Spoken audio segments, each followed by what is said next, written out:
Rayalaseema lift irrigation పథకానికి జరుగుతున్న అన్యాయం పైన వైఎస్ఆర్సీపీ చలో పోతిరెడ్డిపాడు కార్యక్రమానికి పిలిపించింది. రాయలసీమ 4 జిల్లాలతో పాటు ప్రకాశం, నెల్లూరు జిల్లా నాయకులు కూడా చలో పోతిరెడ్డిపాడు కార్యక్రమానికి తరలి వెళ్లారు. పోతిరెడ్డిపాడులో కార్యక్రమం నిర్వహించారు. ఈ సందర్భంగా రాయలసీమలో ఈ కార్యక్రమం ద్వారా వైసీపీ గెయిన్ అవుతుందా అన్న ప్రశ్న వినిపిస్తోంది. వైసీపీ ఇప్పటికే రాయలసీమలో పుంజుకుంటోంది. రాయలసీమలో వైసీపీ గ్రాఫ్ పెరుగుతోందని సర్వేలు తెలియజేస్తున్న నేపథ్యంలో చలో పోతిరెడ్డిపాడు కార్యక్రమం ఖచ్చితంగా వైసీపీకి మైలేజ్ ఇస్తుందని విశ్లేషకులు అంచనా వేస్తున్నారు. ఎందుకంటే రాయలసీమ లిఫ్ట్ ఇరిగేషన్ పథకం అన్నది రాయలసీమ ప్రజలకు చాలా ముఖ్యమైనటువంటి పథకం. దీని ద్వారా రాయలసీమ ప్రజలకు ఏళ్లనాటి కష్టాలు తెగే అవకాశం ఉంటుంది, ఏళ్లనాటి కష్టాలు తీరే అవకాశం ఉంటుంది. నీటి వనరులు సద్వినియోగంలోకి వస్తే రాయలసీమలో కరువు పారదోలే అవకాశం ఉంటుంది. అయితే ఈ అంశానికి తెలుగుదేశం కూటమి ప్రభుత్వం తూట్లు పొడుస్తోంది. తెలంగాణ ప్రయోజనాల కోసం రేవంత్ రెడ్డితో ఉన్నటువంటి అవగాహన కోసం చంద్రబాబు నాయుడు రాయలసీమ లిఫ్ట్ ఇరిగేషన్ పథకాన్ని ఆపివేశారు, తూట్లు పొడిచారు, రాయలసీమ ప్రజలను మోసం చేశారు, రాయలసీమ ప్రయోజనాలను తాకట్టు పెట్టారు తెలంగాణ కోసం, తెలంగాణ ముఖ్యమంత్రి రేవంత్ రెడ్డి కోసం. ఎన్జీటీకి తెలంగాణ వెళ్ళింది, ఎన్జీటీలో అభ్యంతరం తెలిపింది, అందుకే ఎన్జీటీ ఆపివేసిందని చెప్తున్నప్పటికీ కేంద్రంలో అధికారంలో ఉన్నటువంటి బీజేపీతో పొత్తులో ఉన్నటువంటి తెలుగుదేశం పార్టీ ఎందుకు ఎన్జీటీ ముందు బలమైన వాదనలు వినిపించడం లేదు?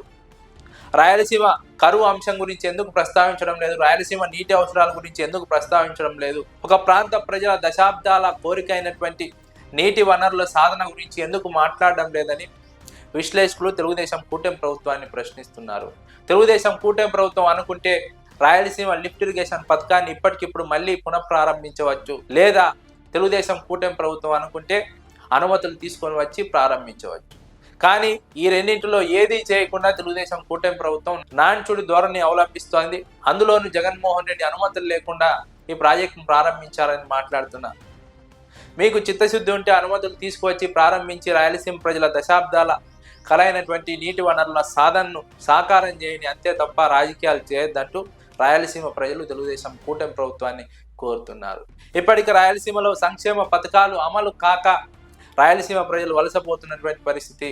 ఇప్పుడు ఈ నీటి వనరుల సాధన విషయంలో కూడా అన్యాయం జరిగితే ఖచ్చితంగా రాయలసీమ ప్రజలకు ఇబ్బందికరంగా మారుతుంది. ఇలా వలసలు వెళ్తూనే ఉండాల్సి వస్తుంది. కాబట్టి ఈ వలసలు ఆపాలంటే, ఈ కరువును పారద్రోలాలంటే, ఇక్కడ ఉన్నటువంటి నిరుద్యోగాన్ని పారద్రోలాలంటే ఖచ్చితంగా ఇక్కడ నీళ్లు కావాలంటే ప్రాజెక్టులు నిర్మించాలంటే ప్రభుత్వాలకు చిత్తశుద్ధి ఉండాలి. జగన్మోహన్ రెడ్డికి ఆ చిత్తశుద్ధి ఉంది కాబట్టి రాయలసీమ లిఫ్ట్ ఇరిగేషన్ పథకానికి శ్రీకారం చుట్టారు. కానీ ఆ తెలుగుదేశం పార్టీ అధికారంలోకి వచ్చిన తర్వాత ఆ పథకానికి తూట్లు పొడుస్తోంది, నీరు గారుస్తోంది.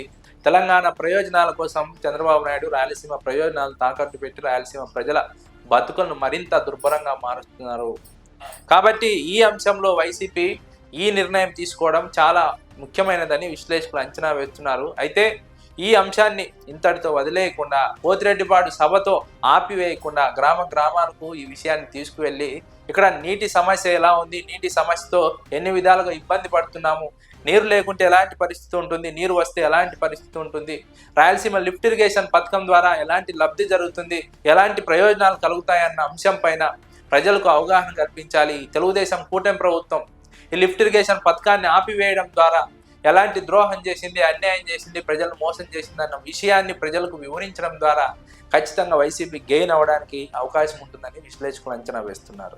అయితే ఈ అవకాశాన్ని కూడా తెలుగుదేశం పార్టీనే వైఎస్ఆర్సీపీకి ఇచ్చినట్టు విశ్లేషకులు అంచనా వేస్తున్నారు. రేవంత్ రెడ్డి కనుక ఈ అంశాన్ని తెలంగాణ అసెంబ్లీలో ప్రస్తావించకపోతే ఈ కుట్ర బయటపడేది కాదు, రాయలసీమ ప్రజలకు జరుగుతున్నటువంటి అన్యాయం బయటపడేది కాదు, రాయలసీమ ప్రజలకు జరుగుతున్నటువంటి ద్రోహం బయటికి వచ్చేది కాదు, వెలుగులోకి వచ్చేది కావాలి. కాబట్టి వైఎస్ఆర్సీపీ ఈ అంశాన్ని అందివచ్చిన అవకాశంగా మార్చుకొని ప్రజల్లోకి బలంగా తీసుకువెళ్ళి తెలుగుదేశం కూటమి ప్రభుత్వ నిర్ణయాలను, విధానాలను, లేదా తెలంగాణ ముఖ్యమంత్రి రేవంత్ రెడ్డితో జరుగుతున్నటువంటి లాలూచీను ప్రజల ముందు పెట్టడం ద్వారా, ప్రజల్లో చర్చకు దారి తీయడం ద్వారా వైఎస్ఆర్సీపీ ఖచ్చితంగా గెయిన్ అవుతుంది, రాయలసీమ ప్రజల మనసు గెలుచుకునే అవకాశం ఉంటుందని విశ్లేషకులు అభిప్రాయపడుతున్నారు. అదే సమయంలో వైసీపీ ఇప్పటికే స్పష్టంగా ప్రకటించింది, అధికారంలోకి వచ్చిన వెంటనే రాయలసీమ లిఫ్ట్ ఇరిగేషన్ పథకాన్ని పూర్తి చేస్తామని ప్రకటించింది. ఇప్పటికే అధికారంలో ఉంటే పూర్తి అయ్యేదని వైసీపీ నాయకులు మాట్లాడుతున్నారు. కాబట్టి ఈ అంశాన్ని ఖచ్చితంగా ప్రజల్లోకి తీసుకువెళ్లడం ద్వారానే వైసీపీ గెయిన్ అవుతుంది, తద్వారానే ప్రజలను చైతన్యవంతం చేయగలుగుతుంది, లేదా ఎలాంటి ఉపయోగం లేదన్నది విశ్లేషకుల అభిప్రాయం.